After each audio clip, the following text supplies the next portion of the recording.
Irmãos e irmãs, fugindo da presença de Deus. Você já fugiu da presença de Deus? Vamos abrir, por gentileza, lá no Evangelho de Mateus, no capítulo 3. E eu queria ler com a igreja dos versos 7 ao verso 11. Mateus 3, de 7 a 11. Fugindo da presença de Deus. Mateus 3, do verso 7 ao verso 11.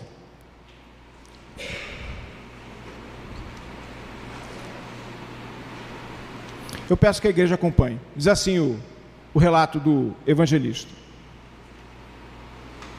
Vendo ele, porém, que muitos fariseus e saduceus vinham ao batismo, disse-lhes: raça de víboras, quem vos induziu a fugir da ira vindoura? Produzi, pois, frutos dignos de arrependimento. E não comeceis a dizer entre vós mesmos: temos por pai a Abraão, porque eu vos afirmo que destas pedras Deus pode suscitar filhos a Abraão. Já está posto o machado à raiz das árvores. Toda árvore, pois, que não produz bom fruto, é cortada e lançada ao fogo. Eu vos batizo com água para arrependimento, mas aquele que vem depois de mim é mais poderoso do que eu, cujas sandálias não sou digno de levar. Ele vos batizará com o Espírito Santo e com fogo. Fugindo da presença de Deus. Meus irmãos e minhas irmãs, se nós olharmos assim a Bíblia, digamos assim, de uma maneira mais geral, nós podemos dizer, talvez sem nenhum exagero, de que este livro, ou esta coleção de livros, ela narra várias histórias de encontros e desencontros de pessoas com Deus. Talvez não seja exagerada essa percepção de que a Bíblia ela é uma reunião de várias histórias de encontros e desencontros de pessoas com Deus. E é interessante que nesses encontros e desencontros nós podemos identificar pessoas que buscam fugir da presença de Deus. Se você pensar comigo, talvez o primeiro relato dessa circunstância que estamos aqui ponderando seja exatamente a experiência de Adão no paraíso. Você lembra? Quando Adão peca, qual é a tentativa que ele faz? Qual é a primeira percepção que ele tem? Qual é a iniciativa que do seu coração se estabelece? Ele tenta se esconder de Deus e Deus pergunta: Adão, onde estás? Como se ele pudesse se esconder de Deus. Se nós andarmos um pouco mais para adiante, e são várias histórias, vou apenas citar algumas, tem aquela situação clássica do profeta Elias. Elias, com medo de Jezabel, ele foge, não só de Jezabel, mas apesar da grande vitória que ele tinha recebido por conta da atuação maravilhosa de Deus no embate com os profetas de Baal, Elias foge e tenta se esconder com medo de Jezabel e tentando se esconder de Deus, lá naquela caverna profunda. Você talvez lembre desse episódio. E é claro, meus irmãos e minhas irmãs, quando nós falamos no quesito fugir da presença de Deus, não dá para esquecer o profeta Jonas, que recebeu a missão do Senhor para ir a Nínive e pregar aquela cidade inimiga, aquela cidade que matava os profetas. Ele falou assim: eu não vou fazer nada disso, eu vou sair daqui, vou correr, vou me esconder de Deus. E ele, dentro daquela história e dentro daquela circunstância que todos nós conhecemos, ele acabou, no final das tantas, tendo que ir lá para Nínive, e toda a cidade se encontrou com o Senhor.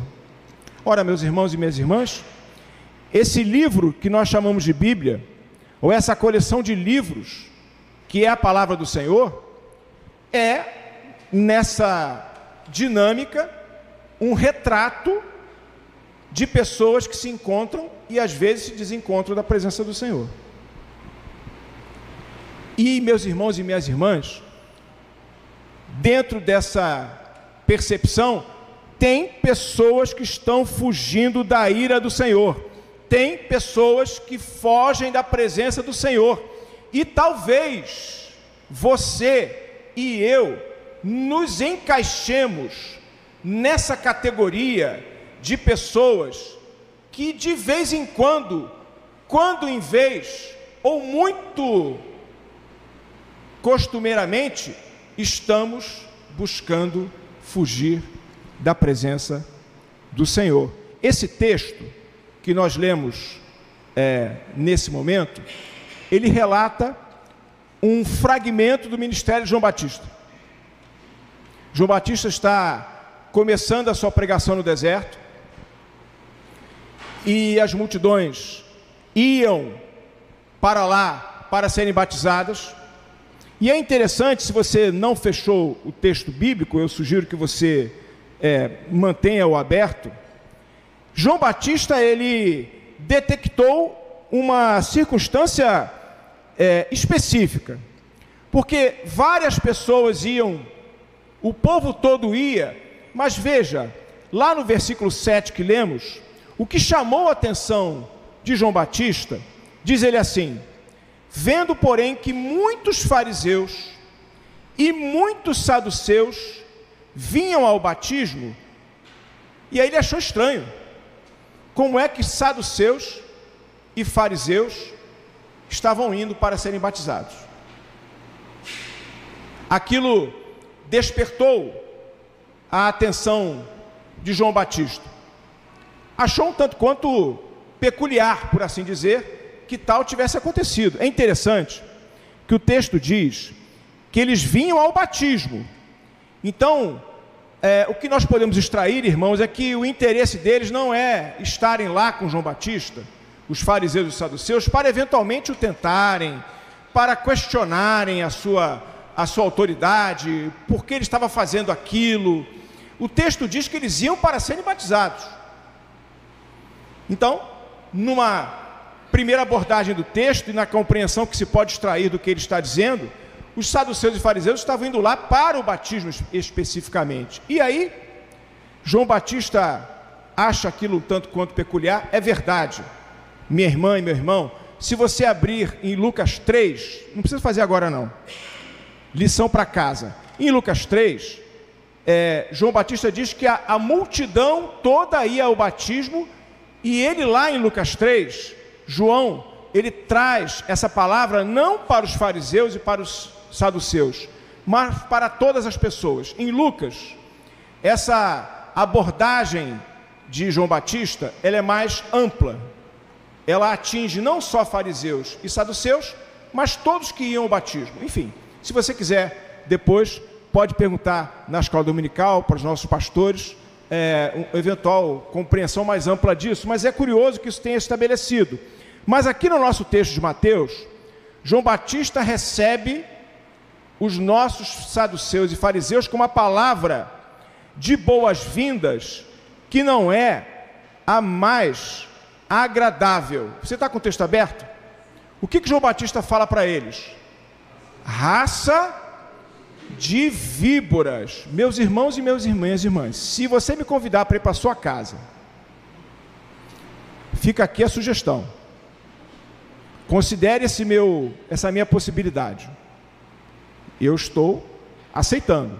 Mas, por favor, quando eu colocar o pé dentro da sua casa, viu, presbítero Paulo, não me chama de raça de víbora, não. Porque eu acho que eu vou ficar meio chateado com isso.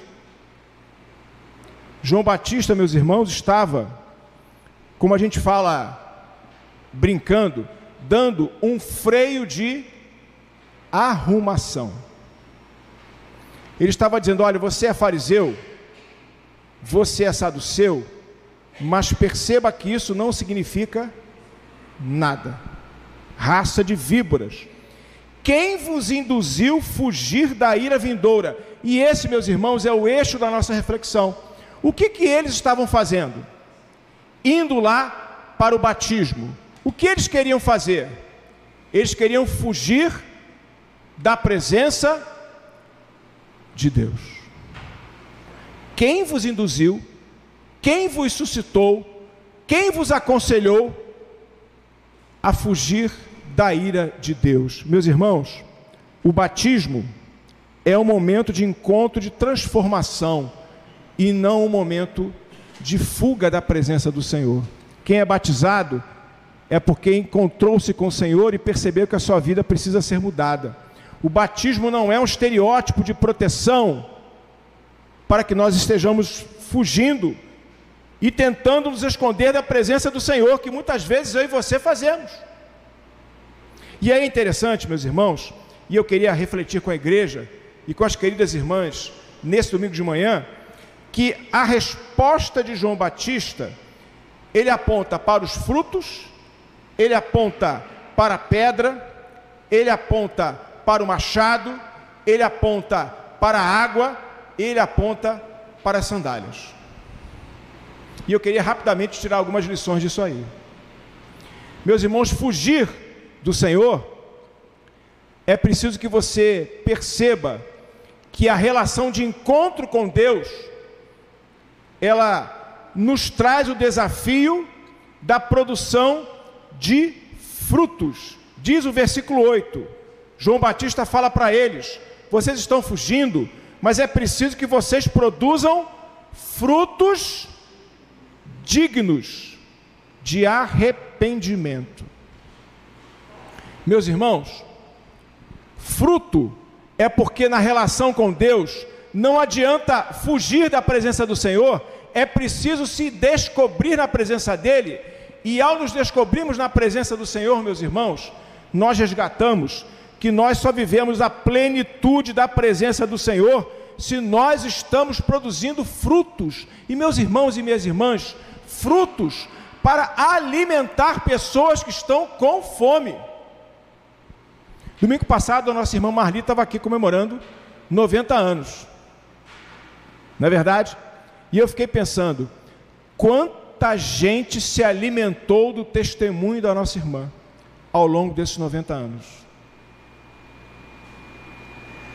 Quantas almas e quantas vidas, meus irmãos, foram abençoadas pelo testemunho da nossa querida que comemorou na presença do Senhor 90 anos de vida.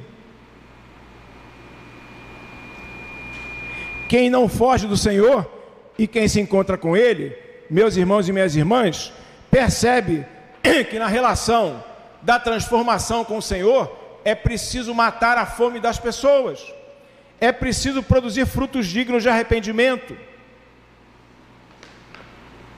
é preciso, meus irmãos, ser alguém que traz uma vida diferente para os outros. Eu pergunto para você, assim como a nossa irmã Marli, o que as pessoas comem dos frutos que você produz? A sua vida, meus irmãos, alimenta a vida daqueles que estão ao seu lado? O seu testemunho mata a fome das pessoas que têm de esperança, de paz? Você, meus irmãos, é uma porta para a solução, ou você é alguém que trabalha com os problemas? No domingo passado o pastor pregou aqui: quão formosos são os pés daqueles que anunciam boas novas. Meus irmãos, as suas pegadas, elas são um caminho de paz ou são um caminho da discórdia? Meus irmãos e minhas irmãs, não adianta fugir da presença do Senhor, não adianta tentar fugir da ira do Senhor, é preciso produzir frutos dignos de arrependimento. João está dizendo isso para aqueles saduceus e fariseus que estão tentando fugir da presença do Senhor, tentando encontrar, meus irmãos, um abrigo no batismo, sem a produção desses frutos. Mas João diz: produzir frutos dignos de arrependimento, verso 9: e não comeceis a dizer entre vós mesmos, temos por pai a Abraão, porque eu vos afirmo que destas pedras Deus pode suscitar filhos a Abraão. O fruto e a pedra. Meus irmãos, eu queria dizer uma coisa para você, e queria que você pensasse, porque essa palavra Deus falou no meu coração. Eu não sou nada demais se Deus não tivesse atingido a minha vida e a transformado. Nós somos nação santa, sacerdócio real, povo de exclusiva propriedade de Deus. Como é que o texto termina lá de Pedro? A fim de pregarmos as boas novas do Evangelho. Sabe, minha irmã e meu irmão, Jesus fala isso na instrumentalidade do apóstolo Pedro, e João está dizendo para esse povo que não adianta a carteira de identidade ou o DNA de ser filho de Abraão, porque dessas pedras Deus pode suscitar filhos a Abraão. Meus irmãos e minhas irmãs, recentemente, curiosamente, nesse nosso quadrante da história mundial e talvez brasileira, sem dúvida alguma, nós estamos vivendo um despertar de um movimento patriótico, um tanto quanto desafiador, eu diria para você. Mas eu queria dizer para a igreja que nós somos patriotas. Você e eu somos patriotas do reino de Deus. E sabe, meus irmãos, no reino de Deus, o nosso patriotismo, ele não exclui, ele não discrimina. No nosso patriotismo da palavra de Deus não tem estrangeiro, não tem grego, não tem escravo, não tem mulher, não tem pecador. No nosso patriotismo, que é o patriotismo que João está dizendo, nós não ficamos, meus irmãos, dizendo, batendo no peito, que somos melhores que as pessoas. Nós, meus irmãos, vivemos João 3,16. Esse é o nosso patriotismo. Esse é o patriotismo espiritual da igreja do Senhor, porque Deus amou o mundo, meus irmãos. E eu vou dizer uma coisa para você: Deus me amou, e eu não sou nada demais. E não fique chateado comigo não. Deus te amou, e nós não somos especiais. Deus nos amou, meus irmãos, e Ele não esperou que nós mudássemos a nossa vida para que Ele chegasse e nos amasse desde a fundação do mundo.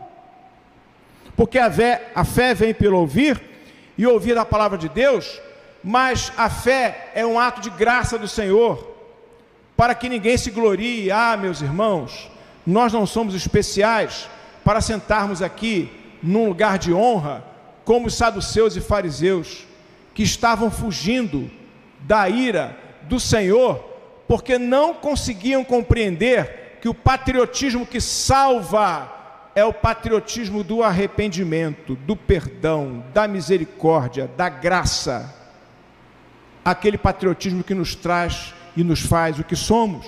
Como falei, nação santa, sacerdócio real, povo de exclusiva propriedade de Deus.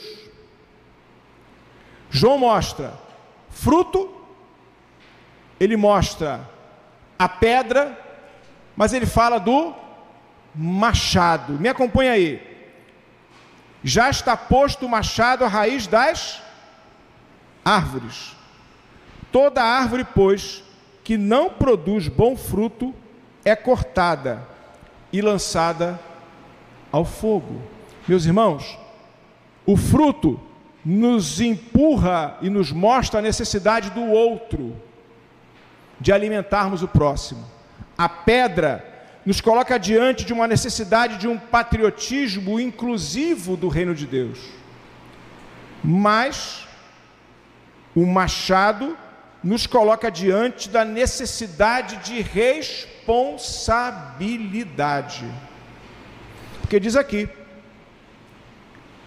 o machado está posto à raiz das árvores. E sabe, meus irmãos, o profeta Isaías diz assim: buscai a Deus enquanto se pode achar, invocai-o enquanto está perto. Que o ímpio se converta ao Senhor, que Ele é benigno para perdoar. Meus irmãos, é preciso que nós percebamos que a missão da igreja é uma missão séria. Nós temos um privilégio de pregar a palavra do Senhor. Amém? Mas nós temos uma grande e grave o quê? Responsabilidade. Porque sabe, meus irmãos e minhas irmãs, às vezes a gente fala pouco aqui, e acho que está correto, viu, meu irmão seminarista? Eu acho que púlpito da igreja não é lugar para falar de inferno. É lugar de falar da bênção e do reino de Deus. Eu acho que os irmãos e as irmãs concordam comigo. Mas sabe que às vezes a impressão que dá é que a gente fica meio sem perceber a seriedade que é, meus irmãos, pregar a palavra do Senhor. Porque pessoas que convivem conosco diariamente, elas podem estar caminhando para o inferno. Aquelas pessoas com quem amamos, com que convivemos em casa, no trabalho, aonde Deus nos permite estar, e às vezes nós não exercemos com toda aquela responsabilidade, minha irmã e meu irmão, o dever e o privilégio de pregar a palavra do Senhor. Nós estamos aqui na igreja no mês de missões, não é verdade? Nós tivemos cada domingo um pastor pregando aqui sobre missões, mas eu queria, na palavra que chega do profeta João Batista, que segundo Jesus, daqueles nascidos de mulher, ele é o maior, eu queria que você pensasse junto comigo, porque essa palavra toca no meu coração, que nós temos, meus irmãos e minhas irmãs, uma grave e grande e séria e aguda responsabilidade de sermos luz do mundo e sal da terra. Porque diz a palavra que chega: o machado está posto à raiz das árvores, pois aquele que não produz bom fruto, ele será cortado e lançado ao fogo. O João Batista fala assim para os saduceus e para os fariseus: vocês estão fugindo? Tentando fugir da ira do Senhor? Escutem, olhem, é preciso produzir frutos. Olhem para os frutos, olhem para a pedra e percebam que vocês não são nada de diferente. E percebam que vocês têm a responsabilidade de decidirem os seus caminhos. E por derradeiro, minha querida igreja, o texto que estamos aqui refletindo, ele termina no verso 11, ele diz assim: eu vos batizo com água para arrependimento, mas aquele que vem depois de mim é mais poderoso do que eu, cujas sandálias não sou digno de levar. Sabe, minha igreja, nós precisamos de água e de sandália na igreja. Precisamos de água, porque a igreja é um lugar de pecadores que não querem viver no pecado. A igreja, como dizia um antigo pregador que ocupou esse púlpito aqui muito tempo, a igreja é um hospital onde as nossas enfermidades espirituais são tratadas. Mas ela não é um sanatório, onde nós acalentamos a doença, como se a doença não pudesse ser alterada, não pudesse ser curada. Nós acreditamos, meus irmãos, na ação transformadora do Senhor Jesus. A água de Cristo Jesus tem que estar na nossa vida. O nosso desejo, minha irmã e meu irmão, é de que nós somos pecadores, mas não queremos viver no pecado. E sabe, minha querida igreja presbiteriana de Botafogo, é preciso estarmos dispostos a abrir a nossa vida para sermos lavados pela água do Senhor, e isso só vai acontecer se nós percebermos que não temos condições de desatar as sandálias daquele que está nos limpando. Sabe, irmãos, irmãs, nesse nosso ambiente que vivemos, eu me lembro do apóstolo Paulo, que ele dizia assim: importa que Jesus cresça e que eu diminua. Não sei se você concorda comigo. Às vezes nós vemos lideranças cristãs que querem que Jesus cresça, certo? Ok? Mas eles também querem o quê? Crescer junto com Jesus. Jesus pode crescer, mas deixa eu crescer também. Deixa eu aumentar minha conta bancária também. Deixa eu poder fincar as minhas estruturas no reino dos homens. Sabe, meus irmãos, são pessoas que estão fugindo da ira de Deus, achando que podem, como esses saduceus e esses fariseus. E veja, às vezes nós olhamos para as lideranças, e eu quero que você olhe para você, assim como eu olhei para mim, quando comecei a preparar essa palavra que estou compartilhando com a igreja. Você quer que Jesus cresça? Eu acho que todos. Cuidado, minha irmã, cuidado, meu irmão, que só Ele deve crescer. Não deixe que a sua vaidade, a sua autossuficiência, a sua forma de tratar as coisas possam estar conduzindo os seus passos. Que você perceba, meus irmãos, que é preciso estar permeável, suscetível, de coração aberto para a água do Senhor que perdoa e que limpa todo o nosso coração. Mas para isso, perceba que eu e você não temos condição de desatar as sandálias dos pés daquele, porque o Senhor, nós não somos dignos sequer de fazer isso. João Batista percebe isso. E aí, minha querida igreja presbiteriana de Botafogo, para concluir, eu queria perguntar mais uma vez, como comecei no início: você já fugiu de Deus? Você já tentou fugir da ira do Senhor? Ou você está sempre confortável na presença de Deus? O profeta Isaías, quando ele se deparou diante do Senhor que estava sentado no alto e sublime trono, o que ele disse? Ai de mim, porque sou um homem de impuros lábios e habito no meio de um povo de lábios impuros.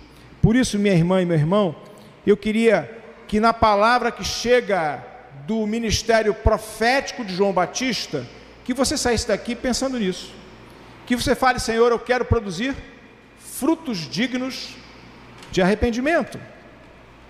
Senhor, eu quero perceber que eu faço parte do teu povo, porque o nosso patriotismo é o patriotismo do reino de Deus. Eu quero viver isso. Senhor, eu quero sair daqui pregando o teu evangelho e percebendo a seriedade do desafio que foi colocado nas nossas mãos pela tua ação. E eu quero, Senhor, que a tua água limpe o meu coração.